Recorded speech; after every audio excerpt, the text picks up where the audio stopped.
Қайырлы күн достар, менің каналыма қош келдіңіздер. Сіздермен және де бір керемет рецептпен бөліскім келеді. Кабачкиден осындай бір тіске массаж жасайтын боламыз. Өте тез және дәмді болып шығатын болады. Сіздерге ұнайтынына сөзсіз сенімдімін. Сол үшін видеомды соңына дейін көріңіздер. Мен кабачкидің сыртын кішкене ашып жібердім. Қабығын ашмай істесеңіздер де болады. Дәл видеодағыдай етіп, үкіштің үлкен көзінен осылай өткізіп аламыз. Және де оны ыдысымызға салып, аздап тұз сеуіп, кішкене араластырып қоятын боламыз. Басқа заттарымызды дайындағанша өзінің суы шығып тұратын болады. Bir шетке алып қоямыз. Енді келесі бізде сәбізімізді де дәл солай үкіштің үлкен көзінен өткізіп дайындап аламыз.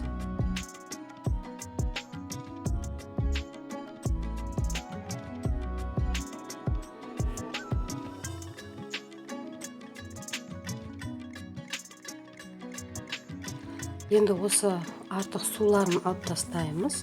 Бөлек ыдысқа ала тұрып, суын төгіп, қайтадан барлық затымызды салатын боламыз. Сәбізімізбенен араластырып саламыз. Және де келесі бізде картопты үкіштен өткіземіз. Дәл солай видеодағыдай етіп, кезектеп барлығын үкіштен өткізіп, қайталап осылай саласыздар.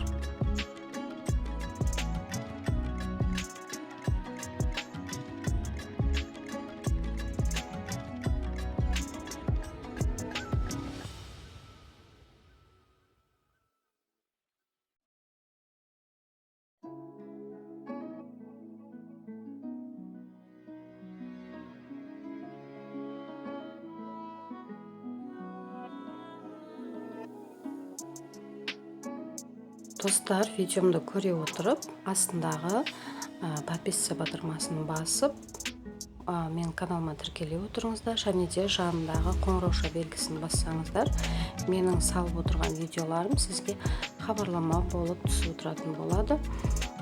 Сол кезде менің жаңа видеоларымды көріп отыратын боласыздар. Енді бізде сыр аздаған, оны да үкіштің үлкен көзінен өткізіп, оны да дәл солай араластырып салып алатын боламыз. Және де осы аралықта арасынан бір жұмыртқаны шағып жіберсеңіздер болады. Дәл видеодағыдай етіп жасайсыздар. Осылай жасаған бір шай ішкенге жетеді, өте керемет болып шықты. Және де енді бізде чесноктың майда көзінен өткізіп дайындап аламыз.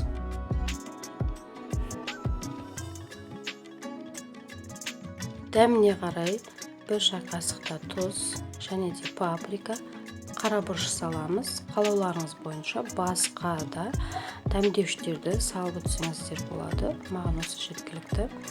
Енді барлығын жақсылап бір келкі масса болғанша араластырып алатын боламыз. Достар, каналымның дамуына өз үлестеріңізді қосып отырсаңыздар.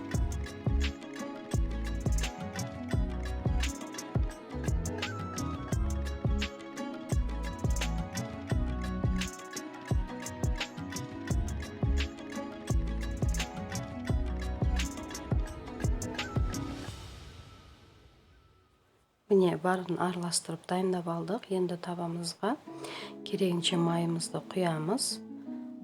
Содан соң ол майымыз қызғанша дайындап алатын боламыз. Майда етіп котлетиктерімізді.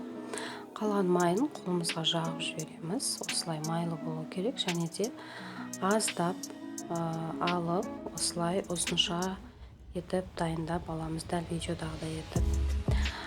Біз өзімізге жасап жатқандықтан мен қолыма ешқандай перчатка киген жоқпын. Неге осылай котлет жасағандай етіп отырып, дәл осылай жасап аламыз. Және де ұнға осылай аунатып жібереміз. Бір-екі рет домалатып жіберіп, ұнға табамызға салып пісіре беретін боламыз. Дәл осылай барлығын солай жасап шығамыз.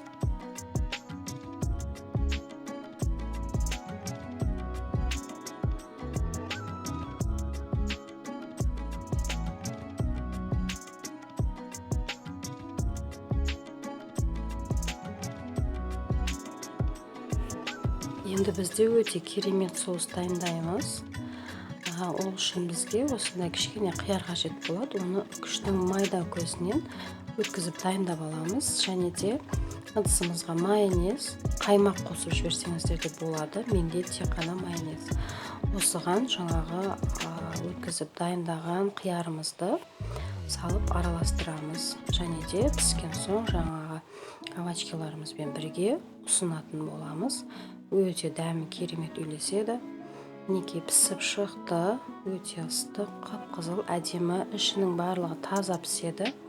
Орташа отта пісіріп аласыздар дәл осылай. Және де қасына соусымызды қосып, дастарханға ұсынсаңыздар болады.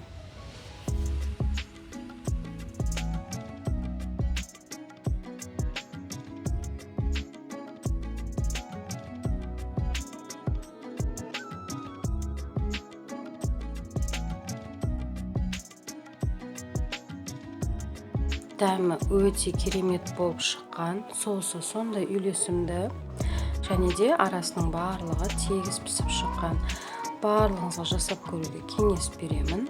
Видеом сіздерге пайдалы болды деген ойдамын.